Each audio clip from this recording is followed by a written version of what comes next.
Rev up your engines!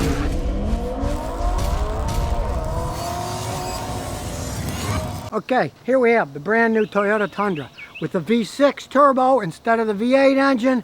I'm going to tell you the truth about it. It's not a demo. Toyota didn't give it to me. No, he loves the look of the truck. It's the full-size Toyota truck. And he got the TRD 4x4 off-road. Beautiful wheels. He's got a lot of water in here. The man's thirsty. That's because he runs a barbecue. See all that charcoal? He uses that stuff up. Now, everybody knows throughout history the Tundras have been insanely long-lasting trucks, but this is kind of a controversial one because it doesn't have the V8 under the hood. As you take off the goofy top, you can see it's a twin turbo. Got a turbo on each side, and it puts out 389 horsepower. So that's 8 horsepower more than the V8 that it replaced. And in terms of torque, the V8 has 401 pound-feet of torque, but this V6 has 479 pound-feet of torque. It's got more torque. On paper, seems like it's got a lot of power. The biggest problem the Tundras always have were they were gas hogs. Now you take my grandson's Tundra. It's the 5.7 liter V8 engine. If he drives it normal, he gets about 10 miles a gallon. So far, the owner of this gets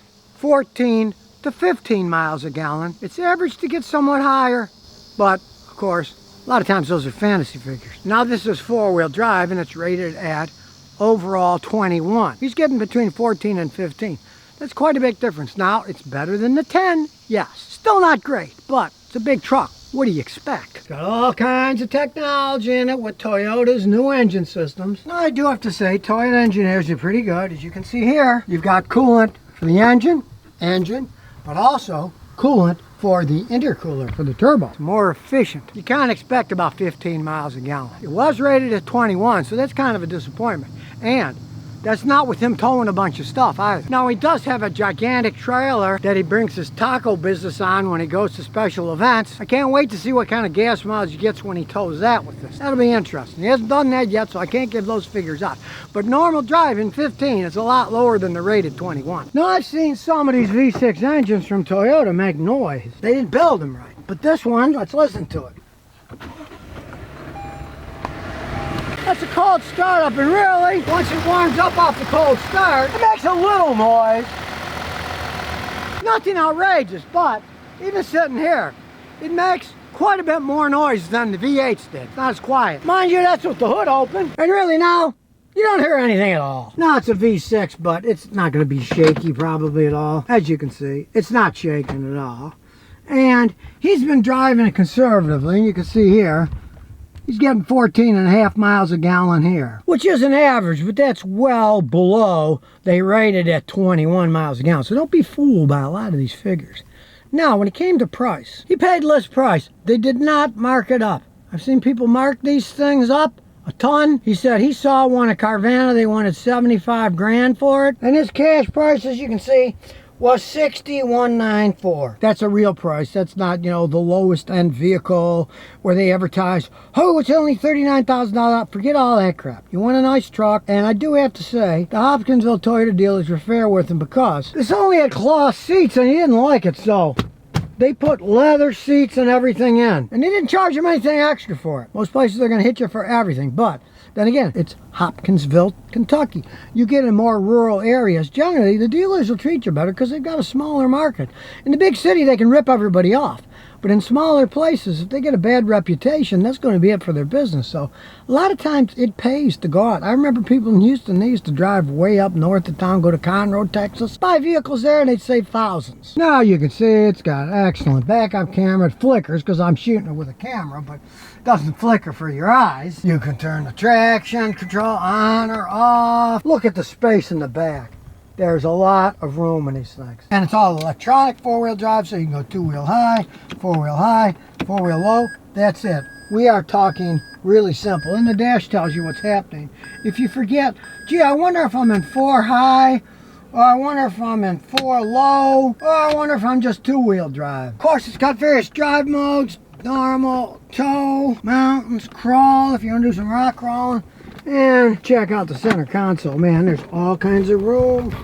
And there's also all kinds of charging. And this isn't just some basic rear window here. Check it out. Not just a little piece, the whole window opens up and then closes, not just the slide. Much more impressive. Not a fan favorite for me, but you got no choice. Got electric parking brake.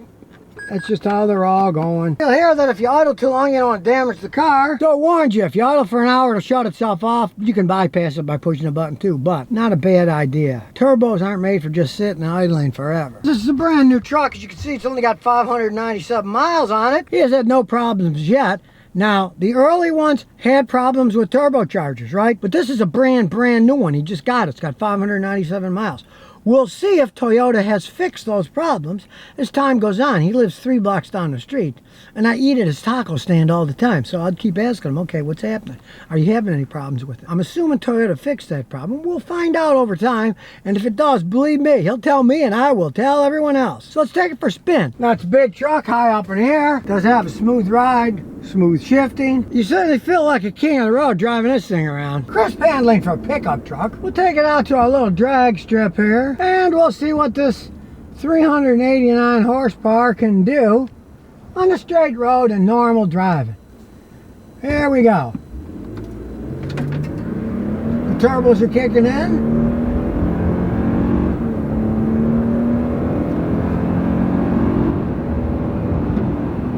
It's got plenty of acceleration, although I do have to say the shifts, they weren't that smooth. A lot of people complain about that. They want to get the best gas mileage possible, but to me, it wasn't crisp enough. Now you can, of course, shift it yourself, okay? We'll put it down a couple gears. We'll put it in 3rd gear. Step on it.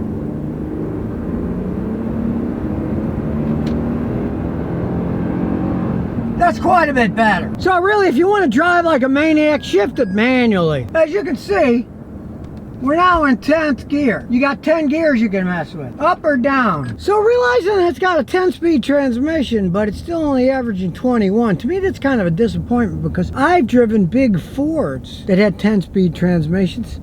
They got in the upper 20s, some of them. So, mind you, it is a Toyota. It'll probably last forever if you take care of it. I still like the V8s better. The grunt, the noise, the acceleration. This may have twin turbos, but with that 10-speed transmission, the old 5.7 V8s had more pickup. And that just shows you that torque rating can be misleading because this has quite a bit more torque than the V8, but it doesn't feel that way.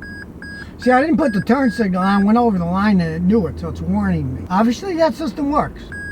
It's warning me, it's warning, you're driving like an idiot. Of course, just driving around, it runs smooth as silk. You're just going to find, if you're a perfectionist like me, any 10-speed transmission is often going to have a little gear hunting here and there as it hunts to get the best gas mileage possible. That's just how those things are. If you don't like that, you can shift it manually and it won't have any. And I do have to say the turbos are pretty whisper quiet. You can barely hear them kicking on and off. You hear that woo as it spools down. Hardly any noise at all. Now the man who owns this truck bought it as a business decision because, as I said, he's going to be pulling this along. There's his business. He was leasing a Ford truck they got sick of and he traded the leasing, so did a pretty good deal. And when you consider this is a business decision, and if this truck lasts as long as the older Tundras did, it would be a wise business decision. He's only 6 blocks away from me, so we're going to keep in touch and see exactly what happens to this thing as it ages. So stay tuned.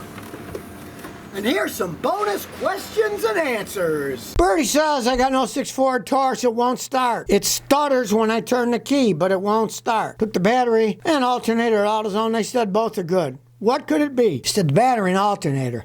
If the battery and alternator, okay, probably a bad starter.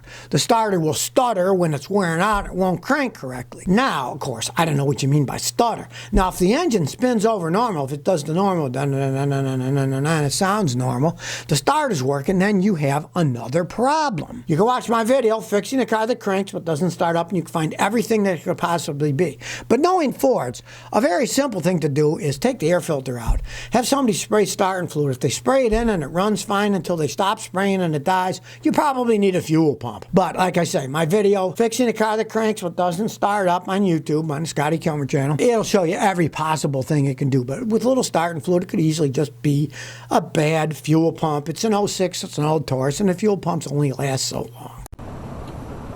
So if you never want to miss another one of my new car repair videos, remember to ring that bell.